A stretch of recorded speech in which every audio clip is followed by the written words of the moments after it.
Overnight, the Old Trails fire burned through Indian Trail Road in northwest Spokane, and this morning, homes are gone.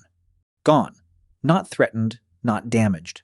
Gone while 3,500 acres are still burning inside an American city with 0% containment. The wind shifted due west last night. That shift pushed the fire directly into residential neighborhoods that thought they had more time. 3 new wildfires exploded across Oregon and Idaho while you were sleeping. One of them shut down the I-5 near Grants Pass. The I-5 shut down in Oregon because of a wildfire, and 2,000 more homes lost power on top of the 7,000 still dark in Spokane. If you are driving the I-5 through southern Oregon this morning, do not leave without checking ODOT. That corridor is still compromised. This is August 2nd, 2026, and what happened across 5 western states overnight is the worst single night of this fire season. So let's get right into it. Every fire, every home lost, every road closed, every evacuation order still in effect right now. Let's start where the most urgent situation is right now, Spokane. Washington, where neighborhoods burned through the night. The Old Trails fire grew from 2,500 acres yesterday afternoon to over 3,500 acres by last night, and that number may be higher now. Multiple homes along Indian Trail Road in northwest Spokane have been confirmed destroyed. Viewers on the ground sent us footage. The fire remains 0% contained, and a mandatory level 3. Go now evacuation order covers large portions of northwest Spokane. Here's the critical overnight development. The wind shifted from west-southwest to due west around 3:30 p.m. yesterday. That wind shift pushed the fire directly deeper into the city, not away from it. Not parallel to it, straight into residential areas. The Man Grandstaff VA Medical Center completed its patient evacuation. Staff worked through the night to move patients to safety. Avista cut power to over 7,000 homes as a public safety power shutoff. The grid itself was threatened by the fire. Governor Bob Ferguson's statewide wildfire emergency declaration is in effect. 110 National Guard members remain activated. If you are evacuating Spokane this morning, go east. The evacuation shelter at Spokane Falls Community College remains open. 2 other fires are burning simultaneously in Spokane County, the Fairview fire near Meade and a third near 9 Mile Falls. 3 simultaneous wildfires in one metro area. My goodness, that is something we have never seen before in this country. Now, here's where it gets really interesting. Let's talk about why this morning's wind direction matters so much for Spokane. Overnight winds continued from the west, which means the Old Trails fire had an open corridor straight into the urban core. Fire spotting, that's when embers are carried by wind ahead of the main fire front and ignite new fires, was active overnight. Long-range spotting in the 35 to 45 mile-per-hour winds can throw embers a mile or more ahead of the main fire edge. That means neighborhoods well ahead of the visible fire front were receiving live embers landing on rooftops all night. The good news, and there is a small piece of good news, fire weather conditions in eastern Washington ease slightly today compared to yesterday. Winds should diminish this morning. Relative humidity recovering somewhat, but do not mistake slightly better for safe. Humidity will still be in the 12 to 20% range, with wind gusts reaching 25 to 35 miles per hour this afternoon. The Kaiser Canyon fire in Okanagan County remains at 131,312 acres and just 30% contained, a Tier 1 priority fire. 44 structures already lost at Kaiser Canyon. A second incident management team is mobilizing from Alaska this morning. The Madras fire near Enchelium in Ferry County sits at 4,625 acres, level 3. Go now evacuation orders remain in effect.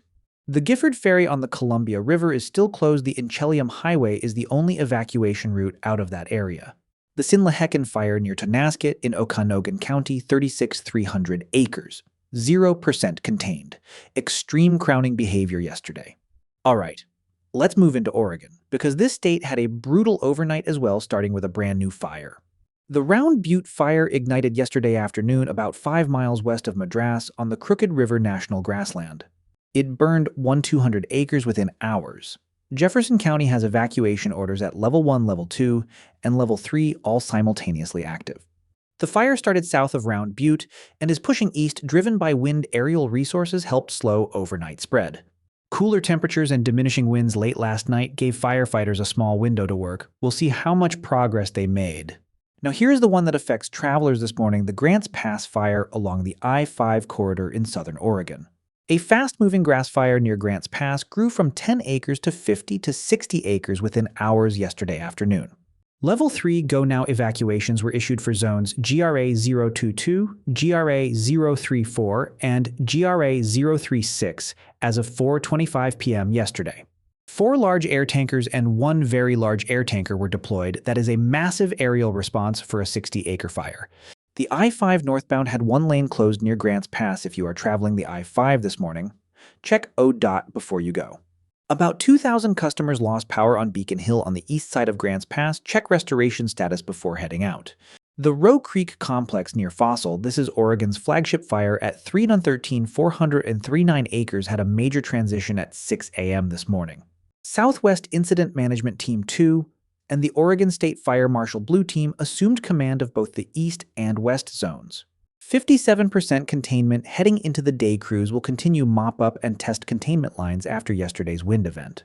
The Coleman Creek fire near Juntura is still 0% contained at 212,000 acres extreme fire behavior. Energy infrastructure threatened. The Big Grass fire near Jordan Valley on the Oregon-Idaho border 304,000 acres. 21% contained evacuation still in effect. If you are in Jordan Valley, Pleasant Valley, or South Mountain in Owyhee County, Idaho, follow all Sheriff's Office guidance. The Hagen Fire on Umatilla National Forest 35. 472 acres. Only 8% contained energy infrastructure remains directly threatened. Now into Idaho, where the Big Rock Fire near Heise exploded overnight. This one came out of nowhere yesterday afternoon.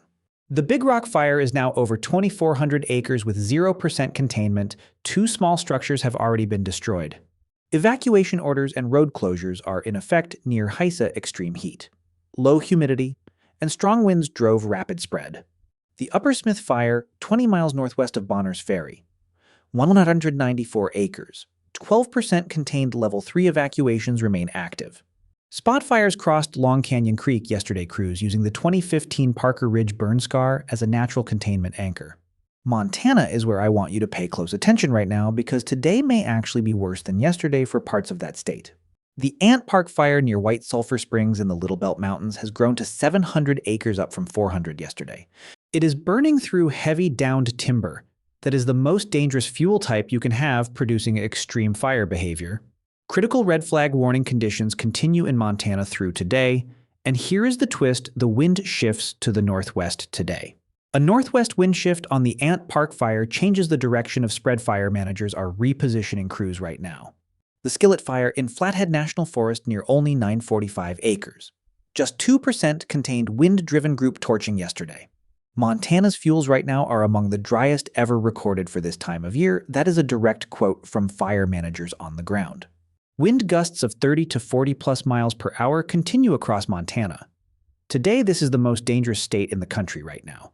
Let's check in on Utah and Colorado quickly, because there are updates there as well, starting with the Canyon Road fire in Logan. Good news from Logan: firefighters stopped the Canyon Road fire's spread near Utah State University at 30 to 40 acres.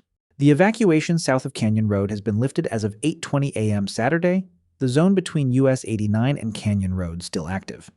The Widemouth 2 fire near Kanosh, Utah 5, 926 acres. 15% contained. Extreme wind-driven behavior. Evacuation still in effect.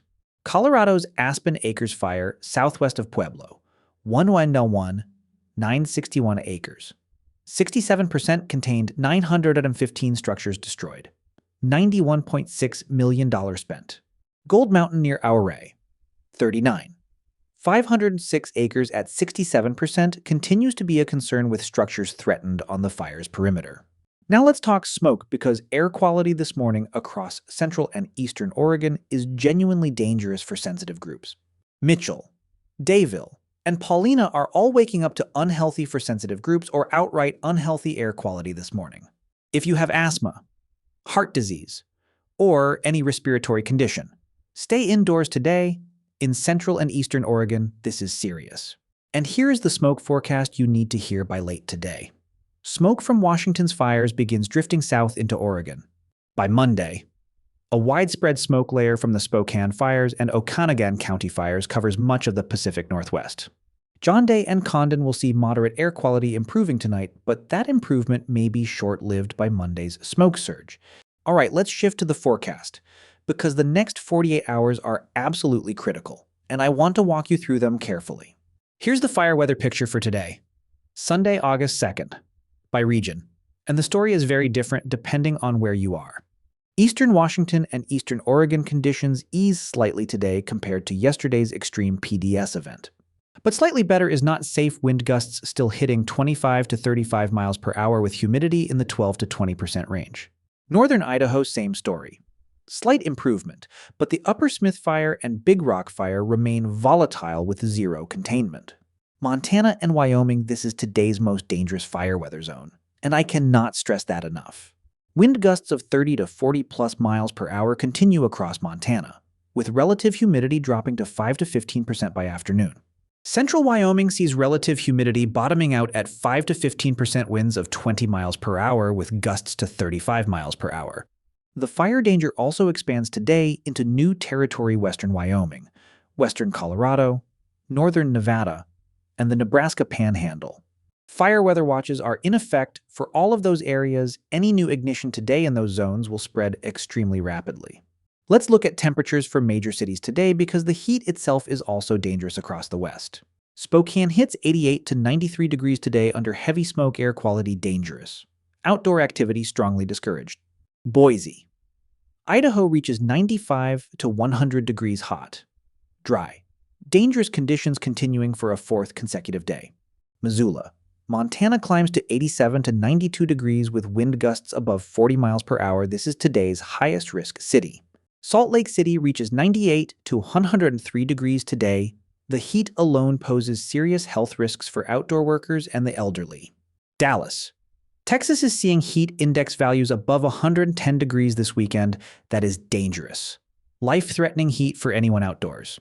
The Northeast, New York, Boston, Philadelphia near to below normal temperatures. No extreme weather this weekend. The Four Corners sees beneficial monsoon thunderstorm activity today, genuine rain relief for parts of New Mexico and Arizona. The Midwest and Ohio River Valley, strong to severe thunderstorm potential along the Ozark Plateau and lower Mississippi today. But here's where it gets interesting. Let me show you the big picture, the 5-day and extended outlook, because it is alarming. The NIFC August 2026 Significant Wildland Fire Potential Outlook shows above normal fire risk across most of the western United States.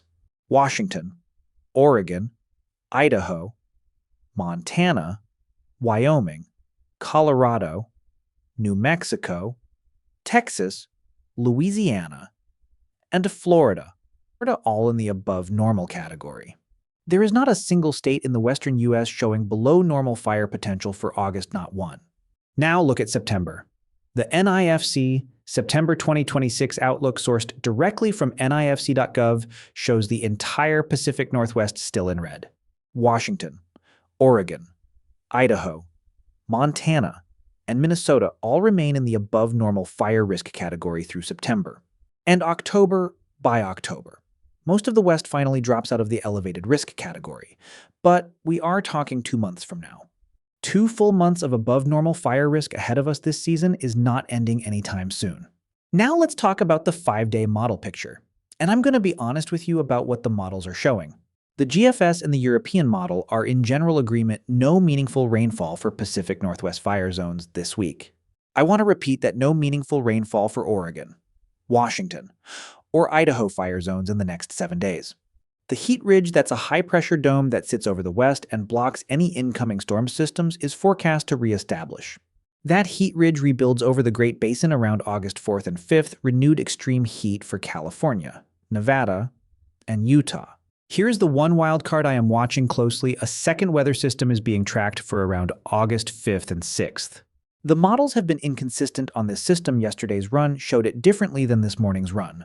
Best case scenario, it brings a brief wind event that stays offshore and delivers a small amount of moisture to the coast. Middle scenario, another dry cold front, same as Saturday, with strong winds and no rain, disrupting containment lines again. Worst case scenario, a stronger wind event than Saturday, arriving while new fires from today are still in initial attack. We will know a lot more about that August 5th system by Tuesday. I will have daily updates as this comes into focus. Also watching potential dry lightning from isolated mountain thunderstorms over Montana and Idaho on August 3rd and 4th. Dry lightning. That's when a thunderstorm produces lightning, but the rain evaporates before it hits the ground can spark new fires. With fuels this dry, one lightning strike in an undetected location can become a major incident within hours. Minnesota's Superior National Forest fires, Bear Trap, Thumb, Sioux are actually getting some help from precipitation this week. A 40 to 50% chance of rainfall over northeastern Minnesota in the next 3 to 5 days. That is genuinely good news for those crews. The tropics remain completely quiet, no tropical development in the Atlantic, Gulf, or Pacific to track at this time. All right, before we close out this morning, here are your updated action items based on overnight developments. If you are in Spokane or anywhere in Spokane County, check the latest evacuation status before you go anywhere this morning. Zones that were level 2 yesterday may have upgraded to level 3 overnight. Do not assume your zone status is unchanged. If you are traveling on the I-5 through Grants Pass, Oregon this morning, check ODOT traffic before you go. Conditions may still be active.